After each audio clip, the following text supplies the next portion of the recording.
for today's video guys ay ginawa ko guys so hindi rin ito guys ano kasi ano na durog na yung kabila, naiwan yung pinakarin ito yung naiwan guys. Binaklas natin guys, medyo mahirap din siguro naka 10 pupunta tayo guys. Hindi pa yung nabungi agad yung ano na dito guys, nabungi agad yung pinakahabon. Wala kasi ito suporta guys yung pinaka ano niya rito. Sa original niya guys walang suporta yung dito, yung replacement ngayon may nakasuporta dito sa gitna.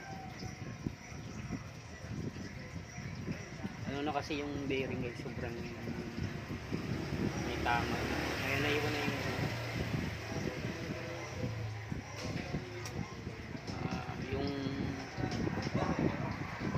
yung replacement guys, ano siya, may nakaano pa kasi talaga rito, nakasuporta. Matulad nito, tulad nito guys, replacement lang. Pero may nakasuporta guys sa gitna.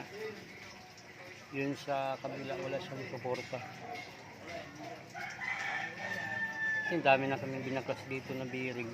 Ito bumigay. Dali siyang nabiyak. Kahit naabot at ang pagbaklasan.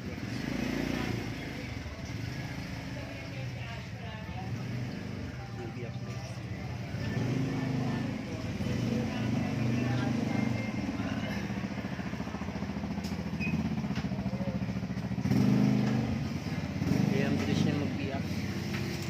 Hindi bulan pa guys.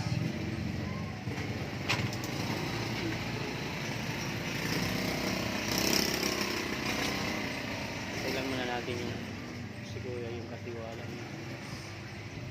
Magpapalit na tayo ng hub. Ibig sabihin kinabit mo ito sa panghunda. Stock dapat. Pero bakit? Dami na kami pinaklas pang-wave, pang-sari, pero hindi kagad bumibigay sila guys. Ito siguro mga 10 pupok lang kapalabas ng bearing bumigay na. Isa nga mabot pa kami ng kalahating oras pagka talagang mahirap sa baklasin, hindi naman nababasa. Open kasi siya guys dito sa wala siyang suporta guys dito. Replacement kayo guys, may suporta na yun para hindi ka agad nabigyan. So hintay lang natin saglit guys yung